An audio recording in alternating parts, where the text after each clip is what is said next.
Okay, apologize for the abrupt ending to the last chapter, technology.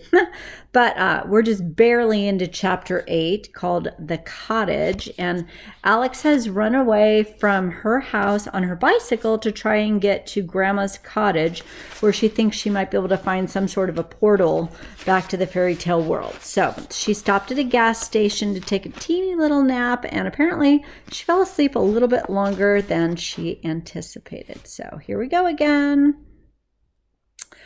Alex felt guilt for leaving her brother at home, but hadn't wanted to drag him into her spontaneous plan.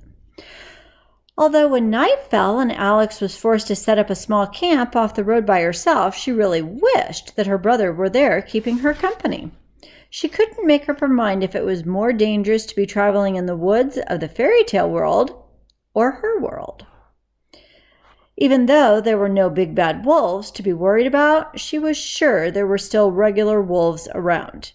But if she couldn't handle a simple wolf now, how was she going to take down a powerful enchantress when she found her? She doubted swinging a big stick would scare off the woman who'd cursed an entire kingdom for 100 years. So the more she thought about it, the less it made sense. What did this Esmea woman want with her mother anyway? How did she even get to her mom in the first place? And if the fairies couldn't find her or her mother, what made Alex think that she could find her? Alex and her brother knew more about the enchantress than others gave them credit for. During their encounter with the evil queen, they discovered that the enchantress had kidnapped the evil queen when she was a girl and used her in a scheme to take over the fairy tale world. Alex lay on the ground using her backpack as a pillow and let her troubled thoughts wander until she finally fell asleep. Alex was back on her bike before sunrise the next day. She hiked across windy roads and windy roads until the middle of the afternoon. She jolted forward and almost fell off her bike when her front tire hit a particularly sharp rock and went flat. "You've got to be kidding me," she said as she angrily tossed her useless bike to the side of the road. She would have to travel the rest of the way by foot for the rest of the journey. However long that was going to take, she was determined to make it to Grandmother's cottage. Now, her spirits did rise a little bit an hour or so afterwards when she saw a wooden bridge on the road ahead. When Alex and Connor were younger, seeing the bridge meant they were almost to Grandmother's house. Alex knew she was getting close. She jogged towards the bridge in relief, but the closer she got, the less familiar the bridge appeared. It seemed so small compared to the one in her memories. Was it just because she was so much smaller then? Also, disheartening was how deceptive or decrepit the bridge appeared to be. Every piece of wood was chipped and rotting like crazy. So Alex took a couple of steps onto the bridge and examined it a bit closer. It just didn't feel right. A car could never fit over this bridge. She looked over the side, and several hundred feet below was a dry and rocky riverbed. The bridge her family used to drive over was only a few feet higher than the stream that ran under it. Alex sighed. She must be lost. She turned on her heels and started to head back when she heard a sudden crack. What is it? Before she could tell where the sound was coming from, Alex fell straight through the bridge. Rotten wood splintering under her feet. She screamed and grabbed hold of the bridge. She desperately tried pulling herself up, but no use. She could hear the wood cracking from the pressure. "Help!" Alex screamed. "Somebody help me!" Alex didn't know who she was yelling to.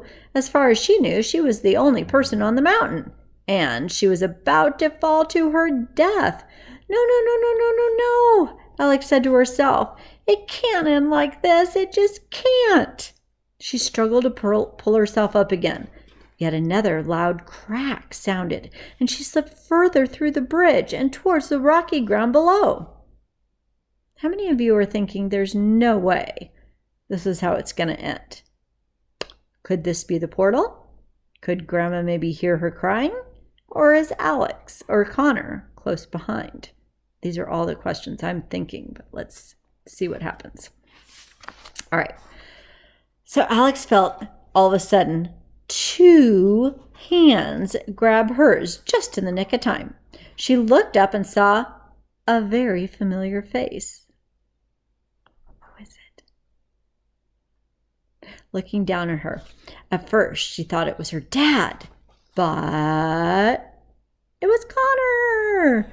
It was a strange moment to notice how much he had grown up. His face turned bright red as he struggled to hold his sister with all his might. "Now, Lester, pull us up, buddy," he grunted.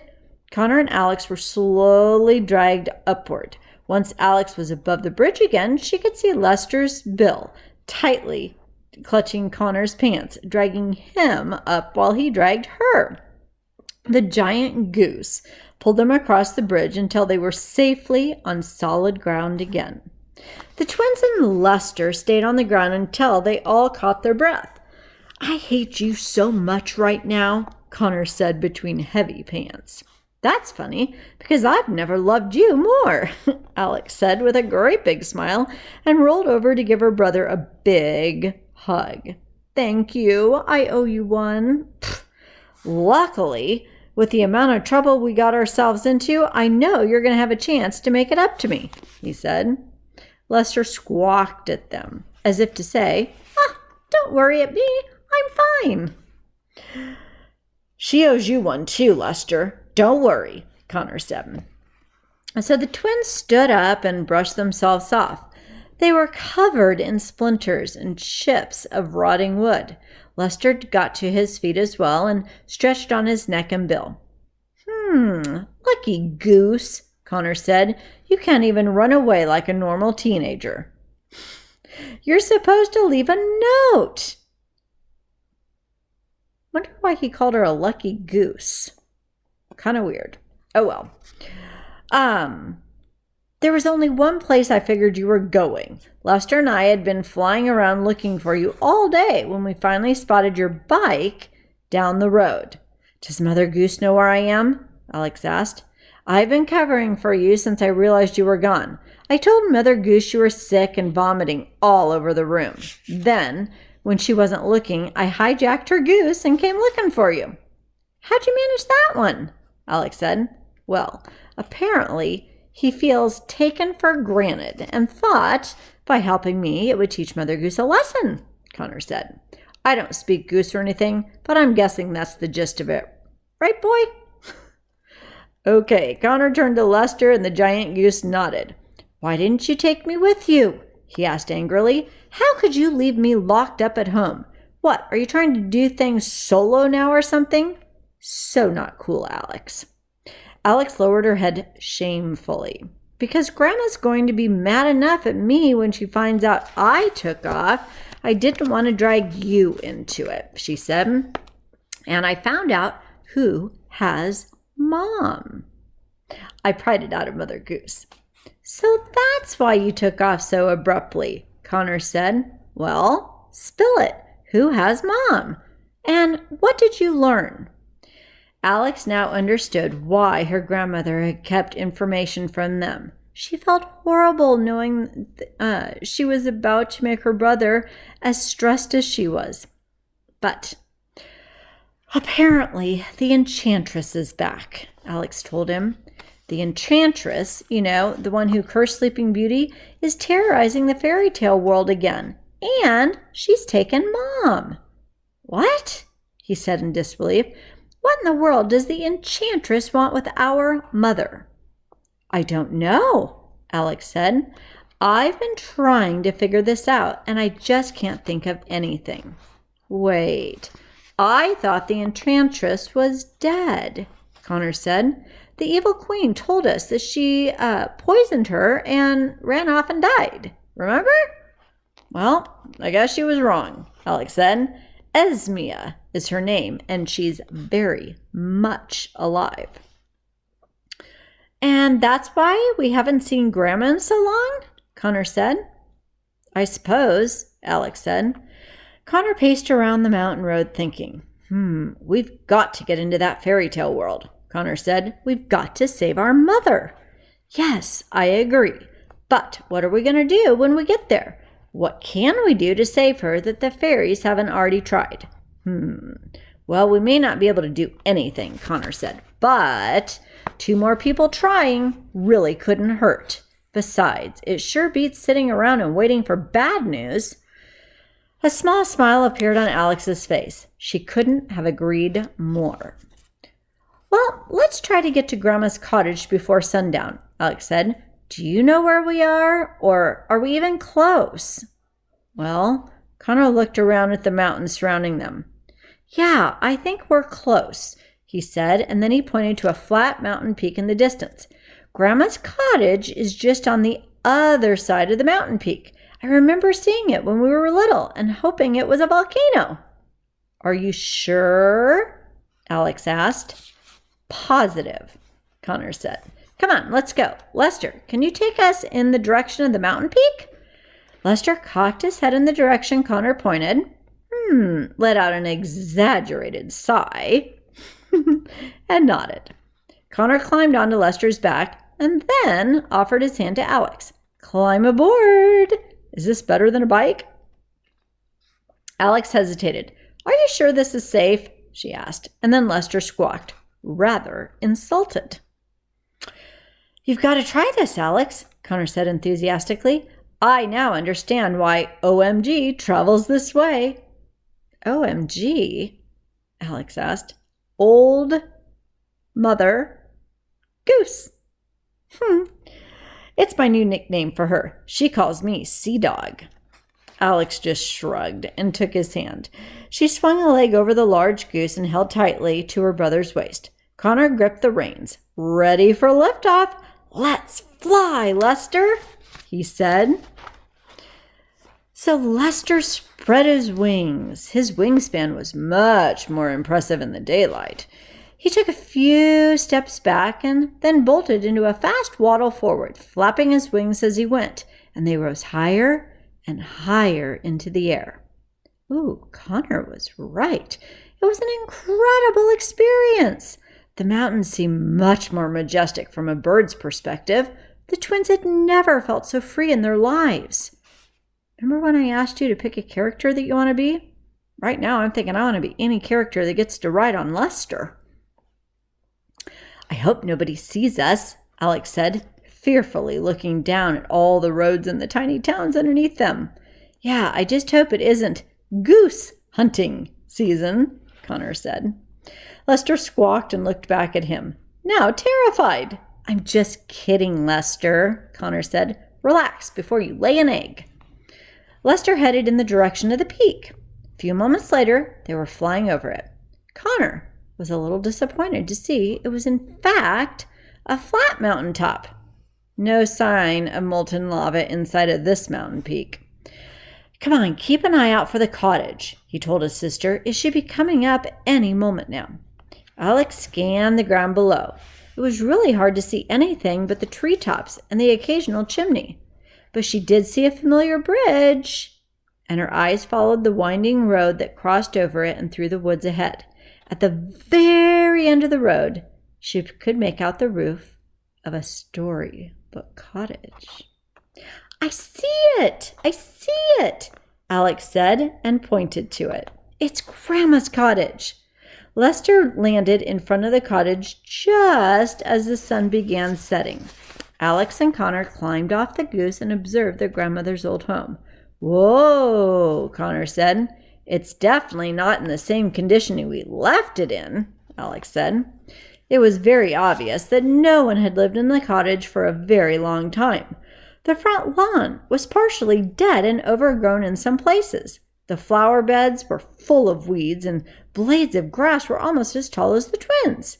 Ivy was growing up the sides of the cottage, and part of the roof had caved in. Their grandmother's blue car, of course, was parked outside, but hadn't been driven in years. And there was a layer of dirt covering it. A city of spider webs had all spun between the tires.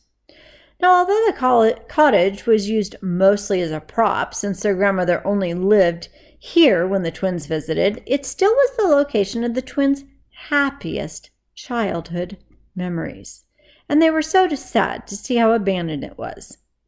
Alex and Connor approached the front door apprehensively. "Lester, bon appetit," Connor said and gestured to the overgrown goose. "Oh, overgrown grass. Is that what Lester's going to eat?" "Yeah."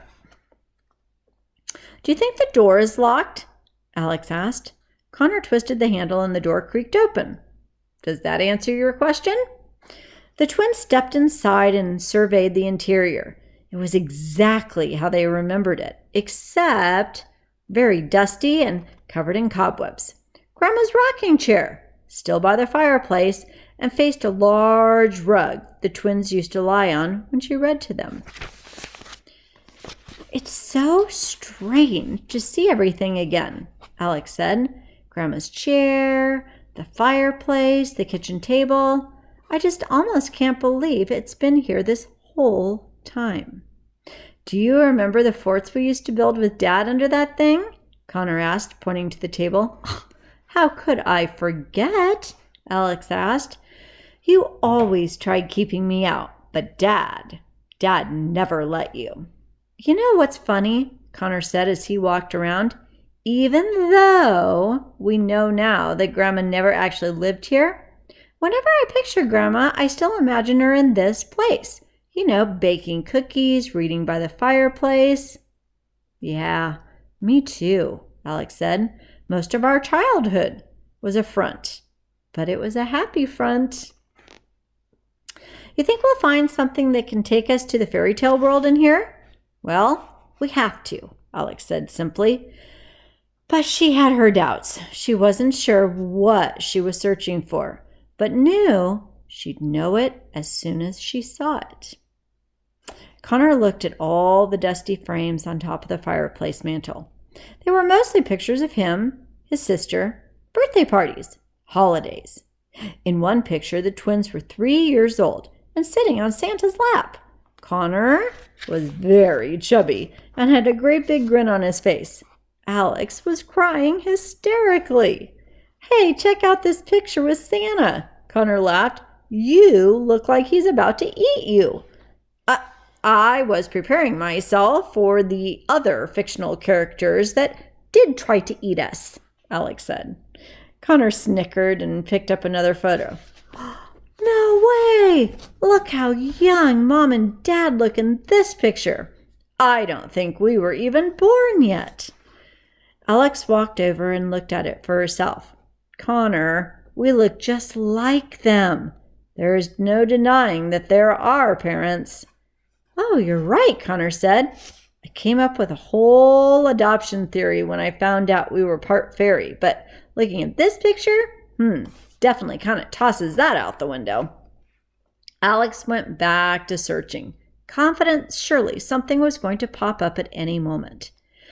"You found anything that seems portal-worthy?" Connor asked her. "No, not yet," Alex said. "Well, except for maybe this." Alex was staring up at a beautiful painting on the wall. She remembered it from when she was little, and unlike the rest of the cottage, the painting remained just as vibrant. It was a watercolor painting of a pond. It had a beautiful shade of green and blue to it. But there was something about it that seemed more familiar now, as if maybe they'd been there. "You think the painting could take us into the land of stories?" "Well, it worked in one of the Narnia books." Alex stepped closer to the painting, placed a hand on its frame. "It's the Ugly Duckling Pond," Alex said, finally recognizing it. "This is it. This has to be our way in. Why else would Grandma hang a picture of a pond in her cottage?" "You think you can get it to work?" Connor said. "I can try," Alex said. So she placed both of her hands on the golden frame and tried to will it to life. Nothing happened. So she closed her eyes and took a very deep breath. willing it even harder. Yep, still nothing happened. Connor clapped his hands loudly, breaking his sister's conscience. Clap on, clap on. What are you doing? Alex asked him. Oh, just thinking of other ways to turn it on. Is there like a remote control or a switch somewhere? Maybe it's like a plasma screen TV. Alex just ignored him and went back to focusing. She imagined all the places and people that she had met during her first visit. She imagined all the castles, the forests that she and her brother had seen. She imagined all the dangerous animals and creatures they had encountered. But mostly, she thought of how desperately she wanted to see them again. Alex thought of her grandmother, her father, her mother. She thought of the pond in the painting, the lily pads, fireflies, and the water. To the twins' amazement, the painting began to glow. You did it, Connor said and hugged his sister. You set it off. I did? Alex asked. It was almost too good to be true. I did. The twins jumped up and down with excitement, but their excitement quickly faded into fear. The painting began to grow and glow brighter and brighter, and the cottage began to rattle. It felt like a large train was passing directly below them. Exactly how did the Narnia kids travel through that painting? Connor asked slowly, stepping away from theirs. The cottage stopped shaking and the painting dimmed down. Only now, the painted pond was gone. And the canvas was blank. Huh? That's strange. A bit of a relief, though, Connor said. I was kind of worried for a second that water was going to spill out of the... Crash! All of a sudden, a tidal wave of water crashed through the windows by the front door. The twins screamed and ran to the back of the cottage. Crash! Another tidal wave came rushing towards them from the back. Crash! Water was now gushing through every single door and window and flooding the cottage. What is going on? Did we hit an iceberg? He described it perfectly. They felt like they were sinking, and sinking fast. They were already waist deep in water. The twins looked around in horror in their grandmother's former home. It was destroyed. What have we done? Alex shouted. I've always wanted a pond, but this is ridiculous, Connor yelled. The water poured into the house faster and faster. The twins couldn't keep their feet on the floor anymore. They treaded water as if lifting them towards the ceiling. We've got to swim out of here or we're going to drown, Connor said. Follow me. He took a deep breath. He dove underwater. Alex was quick to follow. They swam across the cottage to the front door. There was an extremely strong current coming through the door, so the twins had to grab hold of anything they could to force themselves against it. They pulled themselves past the front door and discovered the cottage was no longer in the mountains, but in a large, murky body of water. It sank below them and disappeared into the dark, watery depths. The twins grabbed hold of each other and swam as hard as they could to the surface, praying there was a surface. And finally, they saw a distorted night sky above them. Well, it was the surface. The twins surfaced in the mysterious water, gasping for air. Ooh, this air was freezing against their faces. What was that all about? Connor yelled. Alex wasn't paying any attention to him. She saw large trees in the distance with giant roots that sank into the ground, and fireflies were filling the air, and lily pads were floating on the water around them. She knew exactly where they were. Connor, she said excitedly, splashing her brother. We're in the Ugly Duckling Pond. We're here. We're back in the land of stories. They did it. So I would say that's about a fourth of the book. So we still have 3/4 of the book to read while in the land of stories. How exciting!